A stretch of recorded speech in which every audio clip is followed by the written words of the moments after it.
Parce que le soir, les pensées remontent, j'avais envie de vous lire une histoire. Parce que ces temps sont incertains, j'avais envie de vous envoyer un câlin, un bisou. Alors je vous propose le bijou, comme un bisou du soir. Il était une fois les œufs de Fabergé. C'est Pâques et on va s'offrir des œufs en chocolat, probablement. D'où vient cette coutume ? Comme le printemps correspond à l'éclosion de la nature, l'œuf représente la vie et la renaissance. Au printemps, les Égyptiens et les Perses avaient pour habitude de teindre des œufs et de les offrir pour symboliser le renouveau de la vie. Dans l'Antiquité gauloise, les druides teignaient les œufs en rouge en l'honneur du soleil.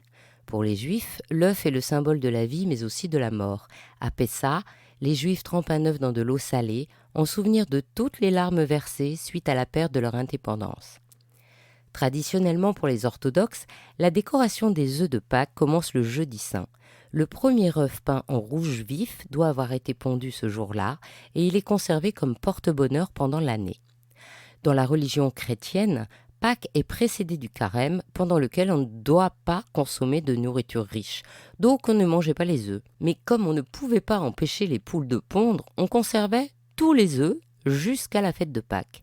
Louis XIV fait de l'œuf décoré de Pâques une institution.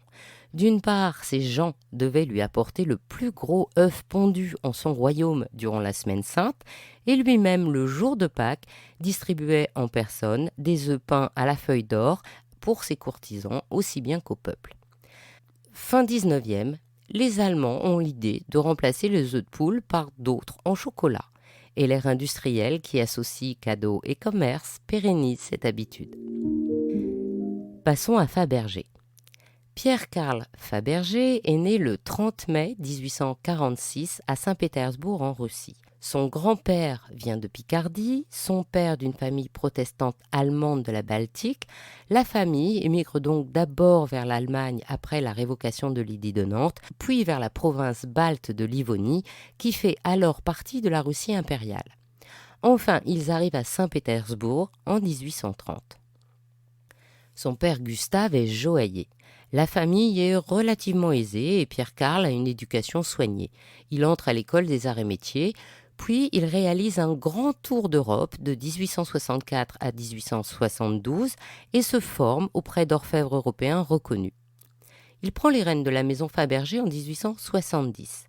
Ikias Pandin, le chef d'atelier de la maison, l'épaule.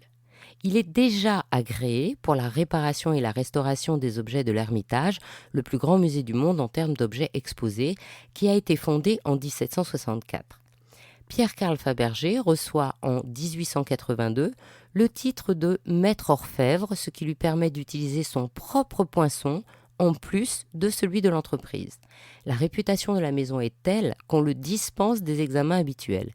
Puis son frère Agathon le rejoint. C'est aussi un créateur talentueux. À l'exposition pan-russe de Moscou en 1882, Pierre-Carl reçoit la médaille d'or de l'exposition et la médaille de Saint-Stanislas. Bien sûr, il est remarqué par Alexandre III, qui lui commande des boutons de manchette en forme de cigale et fait exposer les pièces médaillées de la maison Fabergé à l'Ermitage comme des exemples superbes de l'artisanat russe contemporain. En 1884, Alexandre III lui accorde le privilège d'être le fournisseur de la cour impériale. Le tsar Alexandre III aimait sa femme, Maria Fedorovna. En fait, elle s'appelait Marie Sophie Frédéric Dagmar de Schleswig-Holstein-Sonderbourg-Glücksbourg, princesse Dagmar de Danemark. Comme elle était luthérienne, elle a dû se convertir pour devenir orthodoxe. Et c'est pour cela que son nouveau prénom est Marie et que son patronyme devient Fedorovna ou Féodorovna, suivant les traductions. Bien sûr, leur mariage était arrangé. Et comme d'habitude, on n'avait pas demandé son avis à la mariée. Elle est jolie, le peuple l'aime. Elle consacre son temps à sa famille, des œuvres de charité, à la vie mondaine et culturelle. Bref, elle est parfaite. Mais elle souffre de solitude et de dépression. Alors, le tsar commande pour elle à Fabergé un bijou en forme d'œuf de Pâques. Et Fabergé va présenter, dans un écrin bleu roi, un œuf en or émaillé de blanc qui montre un jaune d'œuf en or jaune, lequel contient une poule dont les ailes sont articulées et s'ouvre sur une couronne impériale qui elle-même contient une bague en rubis et diamants. Marie tombe instantanément sous le charme de cette œuvre d'or particulièrement exquis. Alexandre III commande tout de suite à Fabergé de préparer un œuf pour l'année suivante. Et la tradition russe d'offrir des œufs en joyaux aux femmes et mères aristocrates est lancée. Fabergé a une totale liberté pour créer des œufs de Pâques impériaux. Le tsar lui-même ne savait pas quelle forme ils allaient prendre. La seule obligation était que chacun devait contenir une surprise, rappelant l'histoire de la maison impériale. Aussi, chaque fois, Fabergé se surpasse et les dessins et modèles deviennent plus complexes. Il a su s'entourer d'une équipe d'artisans au savoir-faire d'excellence, comme Michael Perkin, Henry Winston et Éric Auguste Collin. Il utilise en priorité des pierres fines de l'Oural, la néphrite, qui est une sorte de jade vert, la bohénite, une pierre vert clair à blanc, la rhodonite, qui est rouge marbré de noir, mais également le cristal de roche et l'agate. Il utilise de l'or de 4 couleurs, jaune, blanc, rose et vert. Les émaux sont souvent guillochés, c'est-à-dire ornés de lignes et de traits ondés qui s'enlacent et se croisent avec symétrie.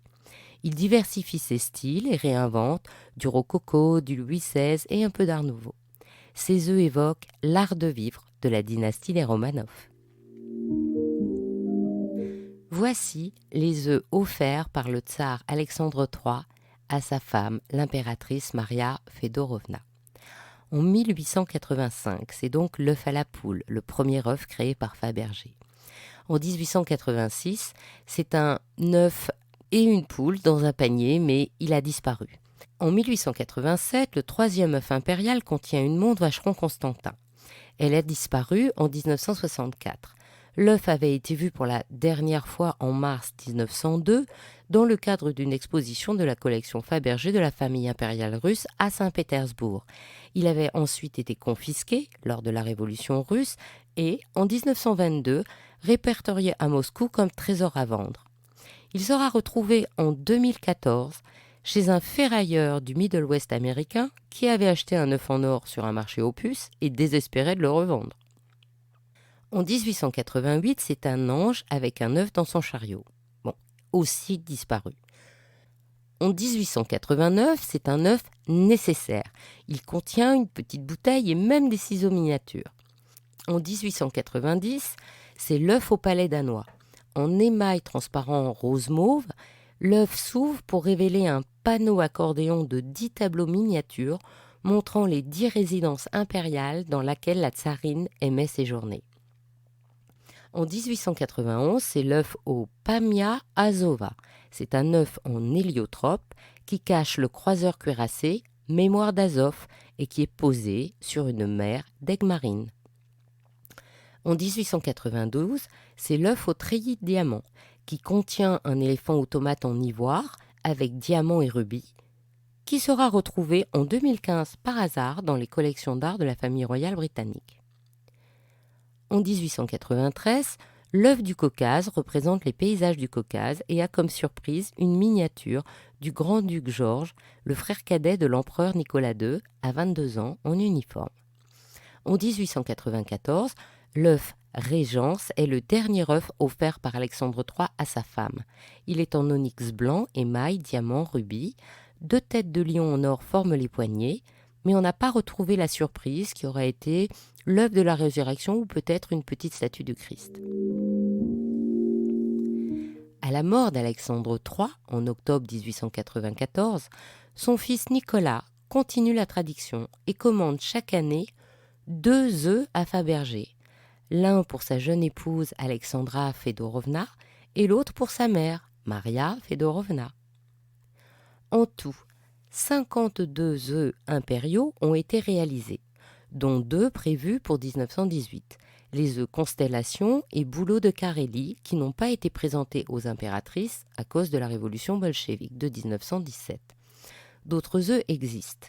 7 commandés par la famille Kelch, 1 pour la famille Yusupov, 1 pour la famille Rothschild, 1 pour la duchesse de Marlborough, et peut-être quelques autres pour quelques grandes familles fortunées mais dont l'identité reste anonyme. Les ateliers Fabergé sont nationalisés et convertis en fabriques d'armes. La famille Fabergé se réfugie en Suisse. Pierre Karl quitte alors la Russie en septembre 1918 et meurt 2 ans plus tard à Lausanne, en Suisse. Il est inhumé au cimetière du Grand Jas de Cannes, en France. En Russie, une partie des collections des œufs impériaux est vendue à l'étranger afin d'obtenir des devises, mais 24 œufs sont placés dans le Palais des Armures. Et en 1927, Staline en vend 14, n'en laissant ainsi que 10 au Kremlin. Aujourd'hui, 7 sont encore portés disparus, qui alimentent les recherches des collectionneurs et les passions des artistes. Par exemple, au cinéma, James Bond récupère un œuf Fabergé dans Octopussy en 1983, et pas moins de 8 autres films en font mention jusqu'au Game Night de 2018. Les séries ne sont pas en reste. Dans Peaky Blinders, dans l'épisode 5 de la saison 3, un des œufs apparaît en guise de prix à payer de la part de riches Russes pour les services des Peaky Blinders, ou plus récemment en 2020 dans Legend of Tomorrow. En 2007, le nom Fabergé est racheté avec l'accord de Tatiana, l'arrière-petite-fille de Pierre Karl. L'artiste joaillier français Frédéric Zavy est directeur artistique et préserve l'esprit du fondateur. En 2010, s'ouvre la première boutique Fabergé à Genève pour une présentation de 100 créations de haute joaillerie sans œufs. En 2012, la maison Fabergé organise à Londres une grande chasse aux œufs de 40 jours et 40 nuits, la plus grande du monde. Le but, trouver les 200 œufs Fabergé de 75 cm de haut, relookés par des designers comme Vivienne Westwood, et tenter de remporter l'œuf du jubilé créé spécialement en l'honneur du jubilé de diamant de la reine Élisabeth II. Il comporte 60 pierres précieuses, comme les années de règne de la reine d'Angleterre, et est composé de 500 grammes d'or rose. Il s'inspire de la collection Matelassé. Le but de la chasse aux œufs est de récolter des fonds pour 2 associations, Action for Children et Elephant for Family. Enfin, le 25 février 2015, Fabergé dévoile son premier œuf impérial en 99 ans à l'occasion d'une exposition de joaillerie à Doha. Appelé œuf de perles Fabergé, il est incrusté de 139 perles fines et 3300 diamants. 20 artisans ont réalisé en 18 mois l'œuf estimé à 2 millions d'euros. Sinon, si vous voulez vous offrir un œuf Fabergé, la maison crée quelquefois des collections de 3 ou 4 pièces. Mais les collectionneurs se les arrachent. Alors vous pouvez simplement aller les admirer. Il y a quelques pièces au Musée des Beaux-Arts de Virginie, au Walter Art Museum, au Hillwood Museum. Et il y a aussi 2 musées Fabergé. Un à Baden-Baden et un autre à Saint-Pétersbourg. Ainsi se termine cette histoire d'Il était une fois le bijou. Si cette histoire vous a plu, partagez-la autour de vous. Pour vous aussi, envoyez plein de bisous et encouragez-moi en me mettant plein d'étoiles et de likes. À demain pour un prochain bijou, un nouveau bisou du soir.